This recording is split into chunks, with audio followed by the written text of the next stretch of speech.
Good evening সবাইকে, যত ছাত্রছাত্রী ভাই বোন আছো। আমরা সরাসরি আজকে অঙ্কে চলে যাব, বেশি কথা বলবো না। অঙ্কে চলে যাব সরাসরি।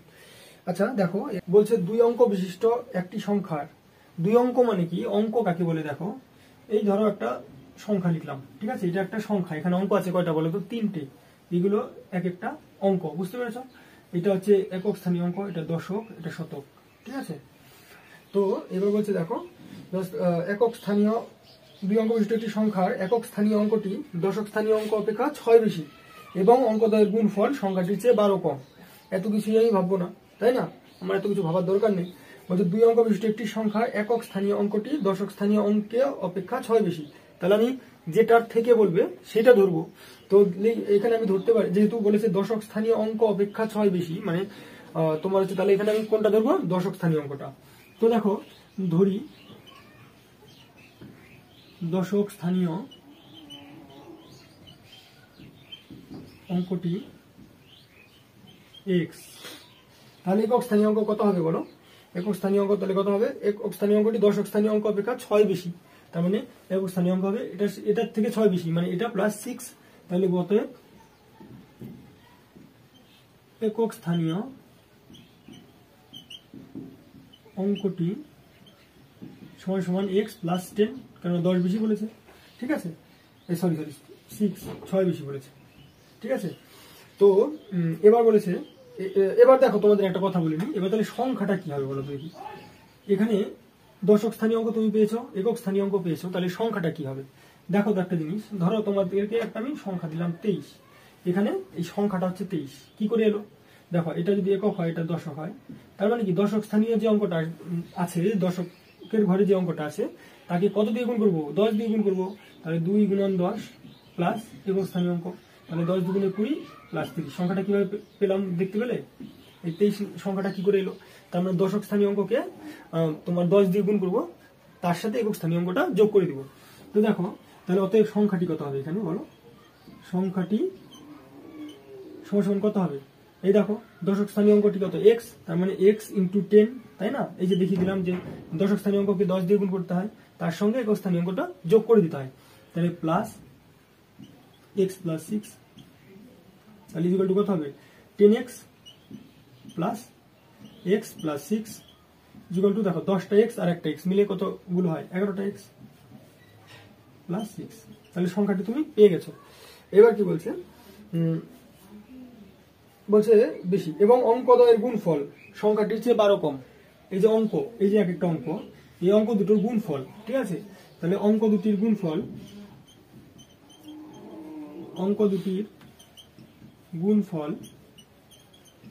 কত হবে বলো? এটা গুণন এটা, x ইন্টু এক্স প্লাস 6 সমান কত হবে দেখো? x দিয়ে x কে গুণ করলে x স্কোয়ার প্লাস 6x। এইবার দেখো কি বলেছে? অঙ্কদ্বয়ের গুণফল সংখ্যাটির চেয়ে 12 কম, মানে যে সংখ্যাটি, এই যে সংখ্যাটি, তার চেয়ে এদের গুণফল কত কম? 12 কম। তার মানে এটা বিয়োগ এটা সমান 12। বুঝতে পেরেছো তো? বলেছে অঙ্কদ্বয়ের গুণফল সংখ্যাটির থেকে 12 কম, তার মানে অঙ্কদ্বয়ের গুণফল এটা, সংখ্যাটি এটা, তার এইটার থেকে এটা 12 কম। তাহলে লিখবো প্রশ্ন মতে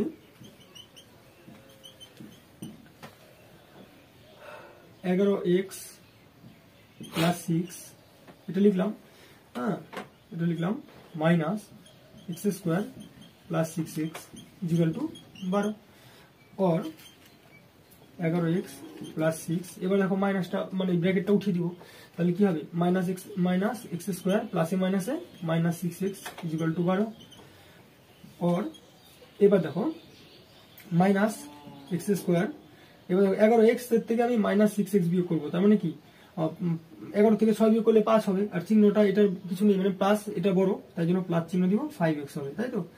আচ্ছা, প্লাস 6 আর 12টা এদিকে নিয়ে গেলে মাইনাস 12 ইকুয়াল টু 0।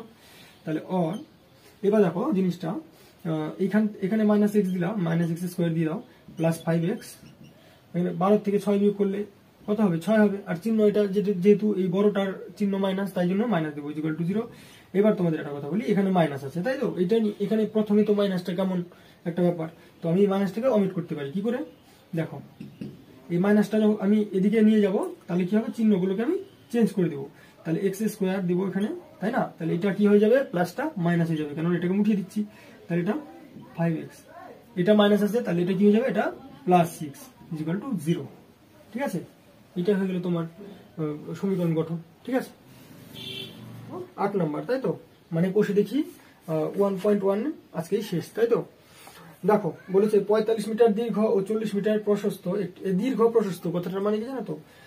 যেটা দীর্ঘ ওটা মানে হচ্ছে দৈর্ঘ্য, আর প্রশস্ত মানে হচ্ছে প্রস্থ। ঠিক আছে, একটি আয়তাকার খেলার মাঠের বাইরের চারিদিকে সমান চওড়া একটি রাস্তা আছে এবং ওই রাস্তার ক্ষেত্রফল 450 বর্গমিটার। কি বলেছে, ধরো এরকম একটা মাঠ আছে।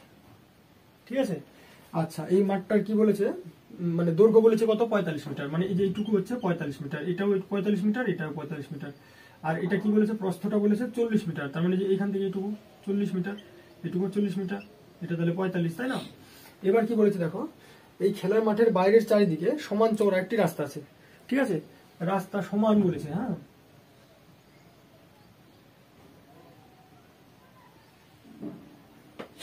সমান রাস্তা আছে, তাই তো? এইবার ধরো মানে এই দিকটাও যেমন, এই দিকটাও তেমন, এই দিকটাও তেমন, এই দিকটাও তেমন, সমান চওড়া রাস্তা আছে। এইবার ওই রাস্তার ক্ষেত্রফল বলে দিয়েছে 450 বর্গমিটার।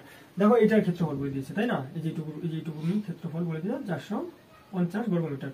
তাহলে এইটুকুনি ক্ষেত্রফল মানে কি দেখো তো, রাস্তা সহ মানে গোটাটার ক্ষেত্রফল থেকে যদি আমরা এইটুকুনির ক্ষেত্রফল বিয়োগ করি, গোটাটার ক্ষেত্রফল থেকে যদি আমরা এইটুকুনির ক্ষেত্রফল বিয়োগ করি, তাহলে আমি যে মাঝখানে রাস্তার ক্ষেত্রফলটা পেয়ে যাবো না? তাহলে তাই করি। দেখো বলেছে আয়তকার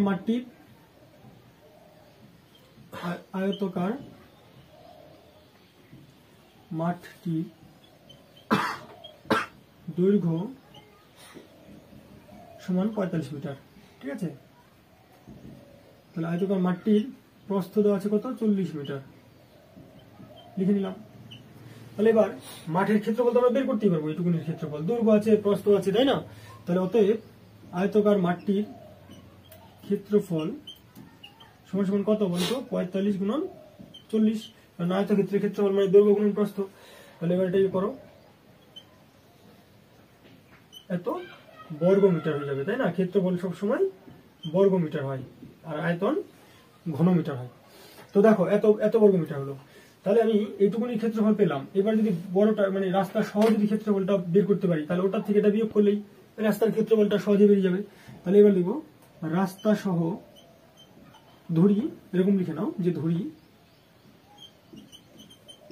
রাস্তাটি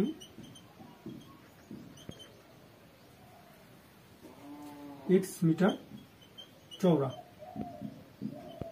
তাহলে দেখো এটুকু x হবে, এটুকু x হবে, এটুকু x, এটুকু x। তাহলে রাস্তা সহ দৈর্ঘ্য কত হবে বলতো? রাস্তা সহ দৈর্ঘ্য হবে, এই দেখো 45 তো হলো, 45 প্লাস দেখো এই যে দেখো এক্সটা এদিকেও বাড়ছে দৈর্ঘ্যের দিকে, দেখো এদিকেও বাড়ছে এদিকেও বাড়ছে, তার মানে কি 2 × x, তাই তো? 2 মানে 2 গুণন x হবে। তাহলে সমান সমান কত হবে, 45 প্লাস 2x, এত মিটার।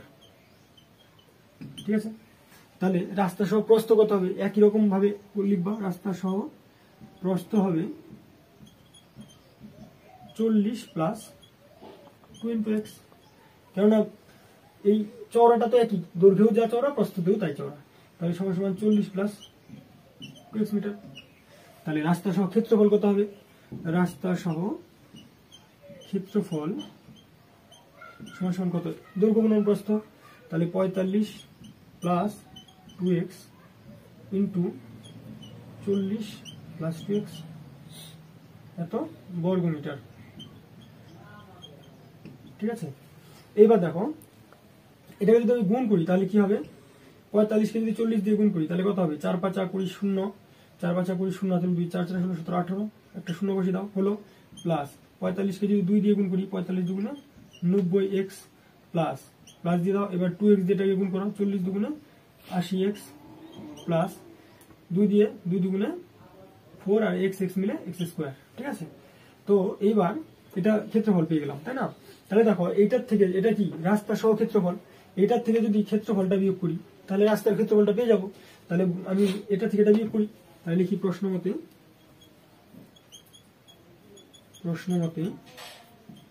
1800 প্লাস এটা যোগ, আচ্ছা লিখে নাও 90x plus 80x plus 4x square minus এই যেটা 1800, তাই না? ইকুয়াল টু কত? ইকুয়াল টু বইতে দিয়ে আছে কত? 450 বর্গমিটার রাস্তার ক্ষেত্রফল, 450। এইবার দেখো এই যে মাইনাস 1800 প্লাস 1800 কেটে দিলাম। তারপরে এবার এটা সাজিয়ে লিখি, দেখো অর 4x স্কোয়ার প্লাস 90 আর 80 দুটো মিলে কত হয়?